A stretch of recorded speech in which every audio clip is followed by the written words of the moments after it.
I honestly can't believe I'm typing this out right now. It feels like I'm in a bad reality show.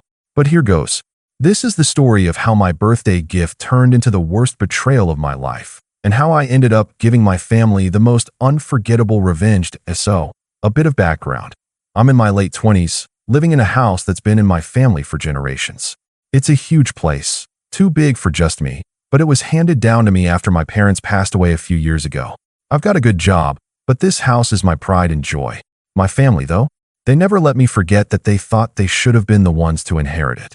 It's like a constant, low-key tension whenever we get together. Fast forward to my birthday last year. I'm expecting a regular celebration. Maybe a cake, a few gifts, and some laughs. But my family? Oh no, they had something special planned that it started with my cousin, Rachel. She's this charming person who never really learned the meaning of boundaries. She shows up with a big smile and a wrapped box, practically jumping up and down. "I got you something amazing," she says, almost out of breath. That I was honestly excited. It was nice of her, even though we didn't always see eye to eye. I unwrapped it, and inside was a notice. I stared at it, trying to figure out what I was holding, until I read the words. "Notice of eviction. You are required to vacate the premises of address within 30 days. Signed, your family." I swear my heart stopped. I looked up, trying to piece everything together, but Rachel's face was already flushed, like she was holding back laughter. My aunt, who was sitting across the room, gave me this pitying smile. "Don't be upset, honey," she said. "We thought you'd be happy to finally have a change of pace. You can move somewhere nicer." Is this some kind of joke?" I asked, barely able to form words. Rachel shrugged, all innocent. "Well, you're an adult now, and we just thought it was time. We've been talking about it for months, and it's really for your own good. You don't need all this space, right? You could sell it and get something more manageable." I was stunned. No one had talked to me about this. No one even gave me a hint that they were unhappy with the house or thought it was mine to keep. I could feel my pulse in my ears, and I looked at everyone in the room. My aunt, uncle, cousins. Each one was nodding like this was normal. Like I should be grateful. I smiled, trying to hold back my anger. "Oh wow, how thoughtful. Really, just perfect." That was when my brother, Jake, chimed in. Jake has always been the chill one, but this time, his voice had a bit of a smirk to it. "Well, the house was always meant to be a family thing, right? Not just yours." That was when I knew I couldn't just let this go. Fast forward a couple of months, and I'm still living in the house, despite the absurd eviction notice. I start planning something, not immediately, but every little detail is bubbling in the back of my mind. How do I get back at them? How do I make them realize what they tried to take from me? Well, I figured it out. A few months later, I get an invite. It's for Rachel's wedding. They thought they could mess with me, huh? So, after I got that invite to Rachel's wedding, I knew exactly what I had to do. This was the perfect opportunity to return the favor. I wasn't going to just show up and act like everything was fine. No.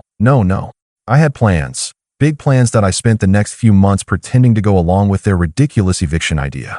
Whenever they brought it up, I'd nod along like I was considering moving. I even started looking at other places to move into, though in reality, I had no intention of leaving my house. I'd be damned if they thought they could push me out that easily. When the wedding date finally rolled around, I showed up at the venue, all smiles, dressed to the nines.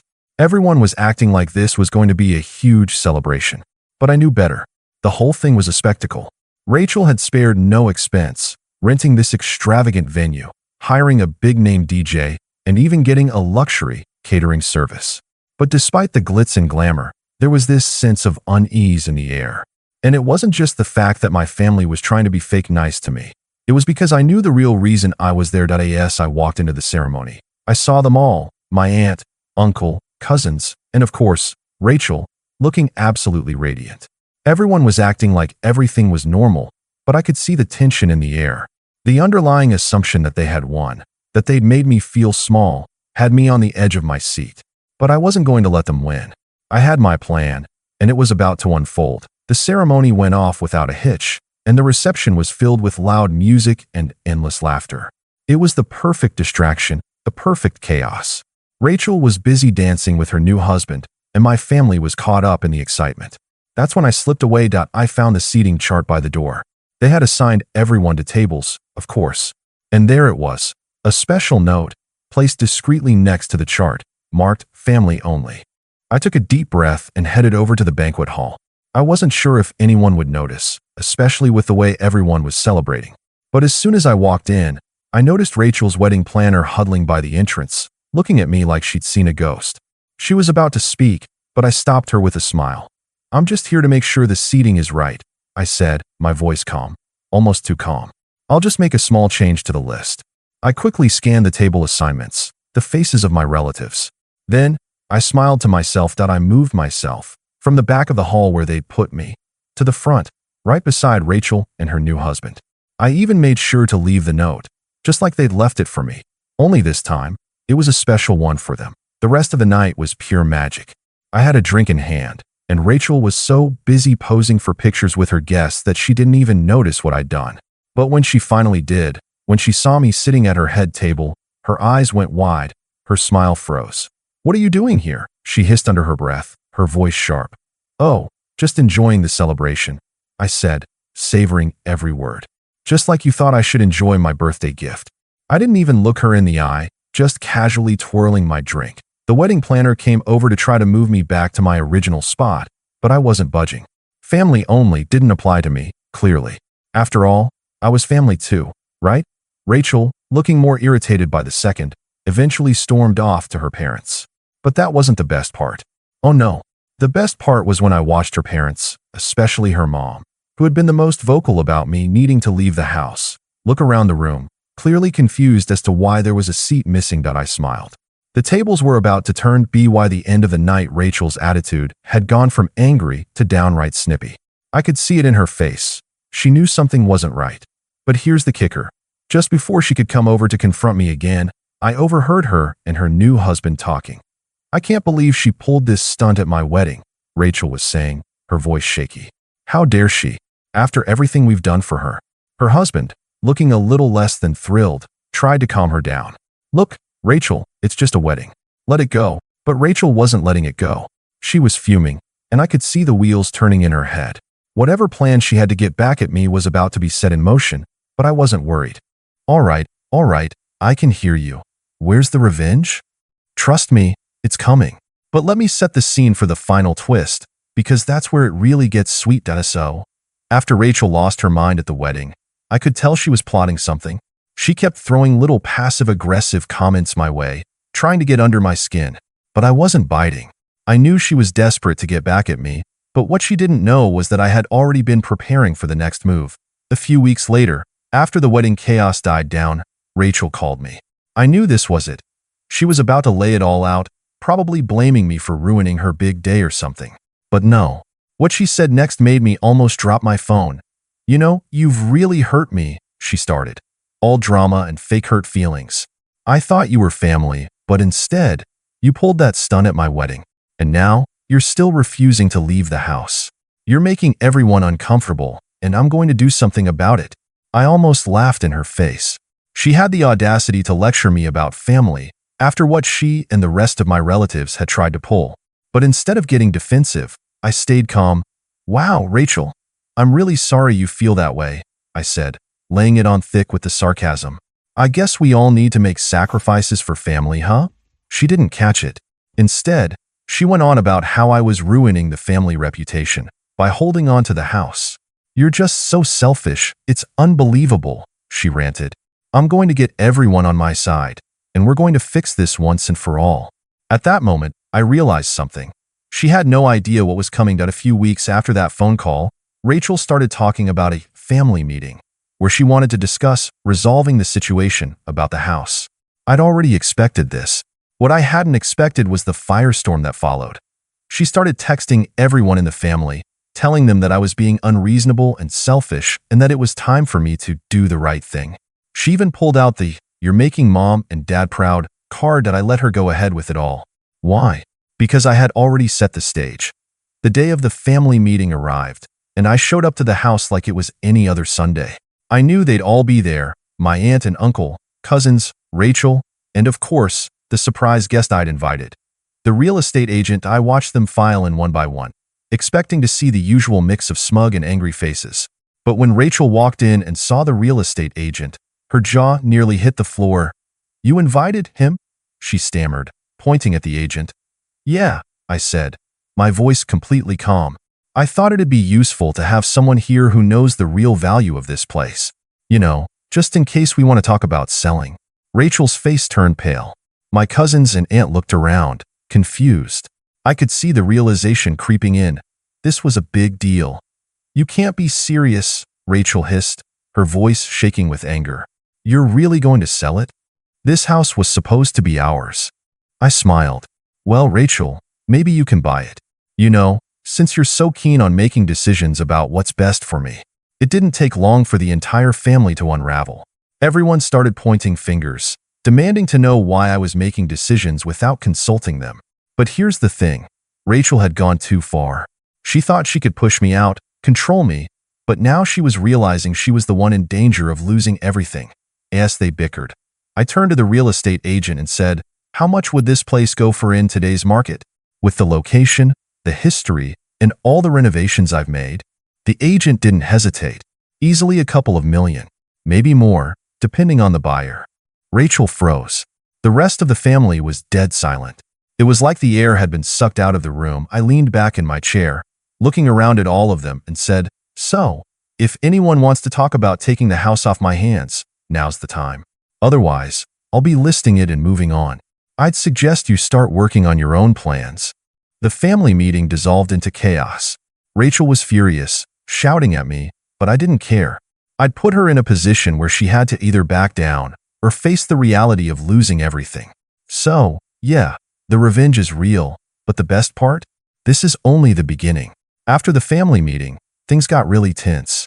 Rachel was absolutely furious. No surprise there. But the rest of the family? They didn't know what to do. The shock was still settling in. No one thought I would actually go through with my threat of selling the house. Rachel tried to play the victim card. You can't just throw the family out of this house, she said, her voice cracking with frustration. I shrugged, calm as ever. Guess I'll just let it sit on the market, I replied, taking my time with the words. We'll see what happens. And let me tell you, that made Rachel lose it. She stormed out of the room, shouting over her shoulder, you'll regret this, just wait. But I wasn't done yet. The next day, I got bombarded with calls from extended family members. Aunts, uncles, cousins, everyone trying to talk me down. They weren't asking me to stay in the house. They were just telling me that I should sell it to Rachel. They kept going on and on about keeping the family together and how Rachel deserved it. But here's the thing. None of them cared about me. They cared about what they could get out of this. And now that I had the upper hand, they were all scrambling to try and turn things back around.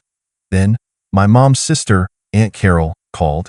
She had always been the one to stir the pot between me and Rachel, and I wasn't shocked when she started her usual guilt trip. Look, I understand you're upset, but Rachel's in tears over this. You can't really go through with selling the house, can you? She said, her voice thick with feigned concern. I laughed bitterly. I'm not trying to hurt anyone. I'm just done being treated like a doormat, Aunt Carol. She tried the usual lines. But this isn't just about you. You can't destroy the family like this. I let the words sink in before I snapped back. Funny how no one cared when I was the one getting kicked around. Now that I'm standing my ground, suddenly I'm the bad guy. There was silence on the other end for a moment before she sighed. This isn't what your parents would have wanted. I froze. The mention of my parents, gone for years now, stung. They never once would have let Rachel get away with this kind of manipulation, and they definitely wouldn't have wanted this kind of mess. But now it was clear. Aunt Carol and the rest of the family were just looking for an easy way to get Rachel what she wanted. I was done being the nice one. Later that week, Rachel showed up unannounced, her face twisted with rage. I'm not going to let you sell the house, she yelled as soon as I opened the door. Her eyes were wild. Like she thought she could intimidate me into backing down. I raised an eyebrow. And how do you plan to stop me? She stepped forward, practically shaking with fury. I'll do whatever it takes. You think you can just throw me out like that? Like I'm some stranger? I crossed my arms. You're not getting the house, Rachel. Not now, not ever. She started crying, but it wasn't real. It was that manipulation, the kind where she wanted me to feel sorry for her. But I wasn't falling for it this time. Rachel, if you think I'm going to hand over this house because you're upset, you've lost your mind, I said coldly. I'm not your punching bag anymore. She stood there, her eyes narrowed, before she let out a snarl. You'll regret this. You don't know what I can do. Try me, I said, closing the door in her face. But that wasn't the end of it. The next day, I got a call from a lawyer. Rachel had hired him to challenge the house's ownership, claiming that it rightfully belonged to her. The lawyer tried to convince me that my parents had left her the house in their will, which was a lie, considering they had no such will. I laughed when I heard it. This was just another attempt to control me, to use legal threats to wear me down, so I decided to escalate things. If Rachel thought she could manipulate me with empty threats, I was going to make her pay for underestimating me. At this point, the situation was boiling over, and there was no going back. But Rachel wasn't done yet. She still thought she could turn the family against me by playing the "I'm the real victim" card. But I was about to show her that I had a few tricks left up my sleeve. She started telling everyone that I was trying to steal the house from her, that I was heartless and selfish, and that I was somehow responsible for all the chaos. Her words were poison, and people in the family were starting to believe it. That's when I realized that the house wasn't the only thing at stake here. Rachel wanted the family's loyalty. She wanted control of everything, and she thought she could win it by manipulating everyone around her. She wasn't just trying to get the house. She wanted to break me, break my connection with everyone. But I wasn't about to let that happen. I had a plan, and it was time to put it into motion. I started gathering everything: emails, texts, and recordings of her numerous threats and manipulations over the years. The things she had said, the lies she had spread, all of it. I was going to use her own words against her. I wasn't going to let her play the victim any longer. I printed everything out, neatly organized it in a folder, and prepared for the next step. This was it. The moment I had been waiting for. One day, I invited a few family members over for dinner. Just a small gathering, nothing too flashy. I knew Rachel would be there, and I knew exactly how to handle it. We were all sitting around the table, chatting about nothing in particular, when I casually slid the folder across the table toward Rachel. Her eyes flicked to it, and I could see her instantly tense up. "What's this?" she asked, feigning innocence. "Oh, just a little something I wanted to share," I said with a calm smile. "You know, all the times you've threatened me, lied about me, and tried to manipulate the family. Thought it was time for everyone to hear your true colors." Rachel's face went pale. She shifted in her seat, trying to recover, but I could see the panic creeping in.